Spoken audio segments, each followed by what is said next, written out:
with the grains, and they are doing well.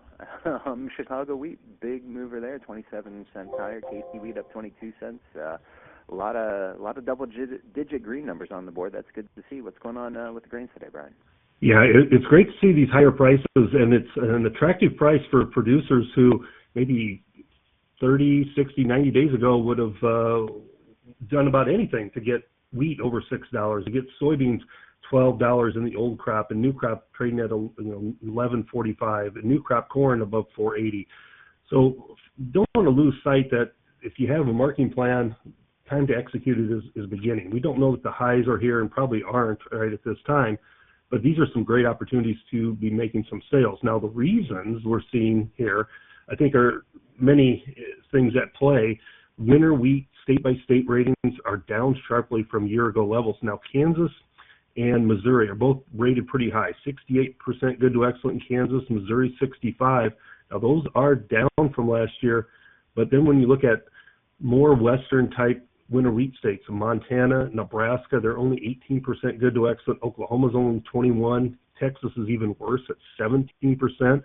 These are some big wheat-producing states and not having a good start as we break dormancy in these southern plains. They badly need some moisture, and the rains have largely missed those areas, especially western Kansas, western Oklahoma. So we're getting strength there, but it's really coming on the back of fund short covering. They had came into the winter months holding heavy shorts in corn and wheat, and we've seen them cover all those positions and are probably going to show up on this afternoon's report as actually net long wheat, corn, and of course they've been long net soybean positions for quite some time along with bean oil. So there's a lot of fund short covering buyback that's given us the strength.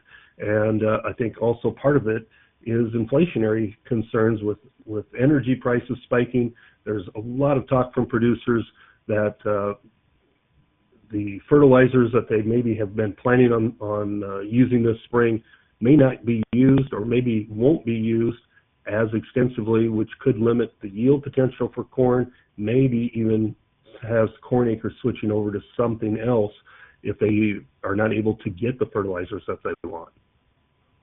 Okay, great. You said a report today. Is that the WASDE or is that Tuesday?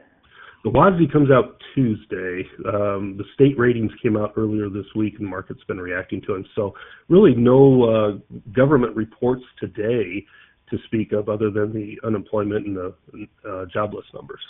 That's what it was. Okay, great. Let's talk cattle real quick here. Looks like fats and feeders are down a couple bucks. Hogs are up slightly. What's going on there? Yeah, we're seeing, I think, because of the higher input costs of the grains, some weakness spilling over into the cattle. It's very choppy as we're looking for some cash trade to develop, and we haven't seen anything yet. There are a few bids showing up at $235 in Kansas, and, of course, those are being passed. The futures market is anticipating something in the $238 to $240 range, it looks like to me, and that would, $240 would be down about $4 in the southern plains. So we'll probably won't see any cash trade until maybe even this afternoon or this evening, and the market will react to it on Monday. But yeah, a lot of pressure here in the feeder cattle, but coming off of our lows, I think, as the cash market, if it starts to develop at a little bit higher money than that 235, 238, I think we'll see the market recover by